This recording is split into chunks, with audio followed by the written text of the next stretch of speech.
Gentlemen, thank you for joining me. It's an honor. Thank you, Riley. Absolutely. So I have a lot of questions, but I want to start with you, Davis. What is your broad interpretation of everything we're seeing about the Signal chat leak this week? I think it really is an overreaction to something that operationally has had no impact and has no real effect. This seems to me to be, a fishing expedition, an example of a left-leaning journalist trying to embarrass people that are achieving not only operational success, but what's wild about this to me is just the level of transparency we've seen from the Trump administration as well as the Department of Defense, just their realistic, real-world efforts to provide information to the American people and to be transparent with what's happening.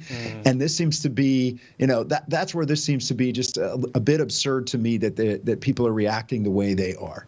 Okay, well, follow up on that for you then, Davis.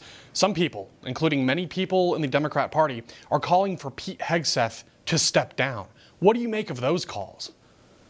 Listen, again, this is an opportunity to try to slander someone who is not only being effective at what he is doing, he is an effective communicator, right? And that's a game changer when we look at the position, because what he has done since he stepped into the role has provided additional transparency and morale has changed. There's an entirely different mindset among American military personnel. Just look at the retention, the readiness numbers, the recruiting numbers we have seen. He is being successful in what he's being asked to do, and it feels to many operational military members at this time that there is a purpose, there's a logic to what we're doing that's just completely different than what we saw during the last administration. Okay, understood. Now for you, Caleb, there is a federal lawsuit going on as of Tuesday, and there's been allegations that using Signal was somehow a violation of federal law. What do you think about that? Well, I think it's an absolutely laughable position to take. First of all, the entire government uses commercial applications on military devices every single day. The reason for this is because the government is absolutely in the dinosaur age when it comes to technology. And so anyone who has ever worked in the federal government knows that it's standard practice to use civilian commercial products for messaging, especially internally within the government. And so you also have a major problem here of what possible standing does this group have when it comes to the Records Act. And frankly, I just don't see what their cause of action is at this point. Absolutely. Neither do I. And that's why I'm wondering, just to follow up with you, what do you think is going to come of this lawsuit? Well, with this judge, it's frankly hard to predict at this point, right? And so, it's interesting. What are we going to see? Are we going to see a TRO that the government is not allowed to use commercial applications to communicate with each other? If so, the entire government shuts down. That may or may not be a good thing, depending on your political leanings. But at the end of the day, what is the government supposed to use? Outlook, email, Microsoft Teams, right? There's no government-created application that is secure and effective to be able to communicate directly, especially in situations like these, when you have principals of the government involved who need to be part of these real-time conversations that are happening. Okay. Understood. Now, I want to start with you, Davis, but this is a question for both of you gentlemen. So there's a lot of, we've talked about the hysteria and the meltdown happening in the media right now, and some people are saying, well, this is really dangerous. You could have jeopardized the safety and well-being of U.S. troops, but none of those people said anything when Joe Biden's administration executed that chaotic withdrawal from Afghanistan and Kabul, leading to a preventable terrorist attack at the Kabul airport, which got 13 U.S. service members killed, and then put the Taliban back into power. So to me, a lot of this seems political. It seems like a double standard, but Davis, I want to start with you. What do you think of that juxtaposition? Yeah, I mean, it is a shocking juxtaposition. There is absolutely no evidence, and there is no reason to believe, looking at the information that's been made public that was in the Signal chat, that it had any impact on any operation, the safety of any operation, or even the success of any operation.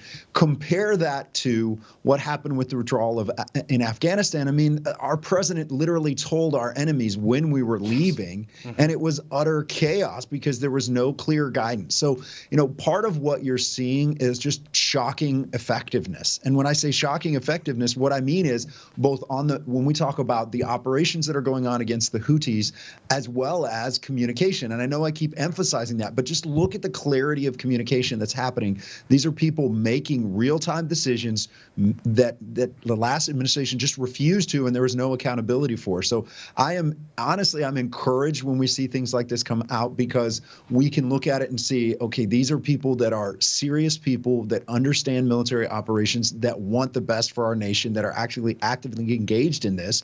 And we're not telling our enemies when we're leaving Afghanistan so that they can kill 13 of our personnel with a suicide bomb. So there's just no comparison. I mean, we could go on. We could talk about Benghazi. There's just a list of things that all the people are crying and screaming about now that compared to this is absolutely nothing compared to that. And again, bring me evidence that this actually had an operational impact, and I don't believe there is any.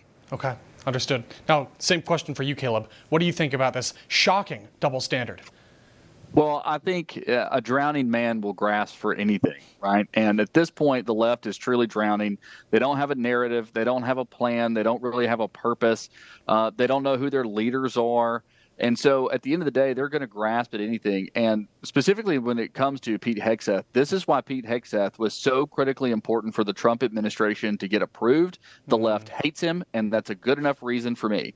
And the fact that they are literally grasping at anything to try to get Pete Hegseth out of that office tells you everything you need to know about how effectively he is waging war. And let's not forget that when Austin was still the head of the Department of Defense, he went missing for weeks. No one knew where he was. It's not even clear that the president knew where he was while there are active military engagements going on around the world. And so I think it is absolutely absurd that this nothing burger of a signal chat gets leaked, where frankly the principals look great. They look like they were doing exactly what they were supposed to do. JD Vance looks like an absolute America First legend in there, saying, hey, what is our actual position here as far as advancing American interests with this strike?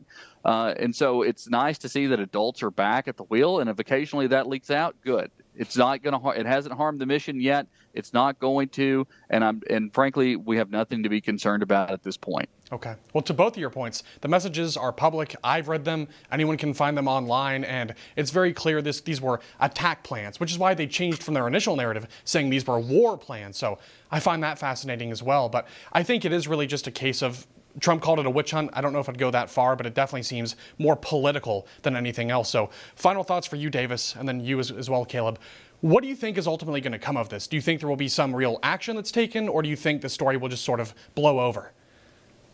I don't think there'll be much action taken at all. I think, eventually these lawsuits will have to be dismissed. Mm-hmm. Again, I don't think they're standing regardless of what judge you try to get it in front of. Okay. And the other piece is I think we're going to continue to see an administration and really the Department of Defense under Secretary Hegseth that is going to be committed to decisive action and transparency. So that's what's going to come out of this is we're just going to see, this isn't like there was something embarrassing or inappropriate that was in this signal chat. All of it, as Mr. Byrd said, all of it was positive. All of it makes these men look like leaders. These principals look like leaders doing the right thing. So I'm again, it seems odd to say it, but I am frankly encouraged by it. And I think there's a lot we can see about leadership in this signal chat. Okay.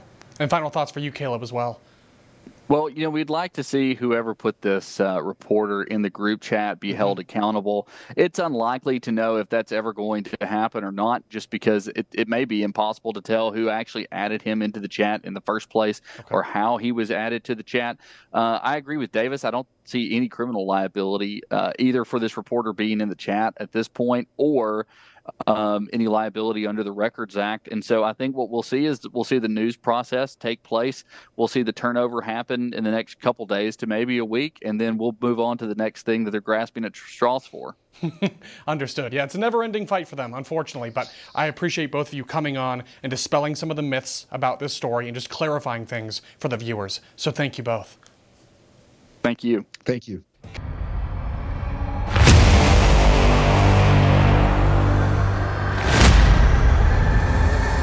Left to men like Davis Younts fighting for these Navy SEALs. Davis Younts, you are an attorney who has successfully defended naval officers. Davis Younts has been instrumental in defending. Davis Younts successfully defended an evangelical Navy lieutenant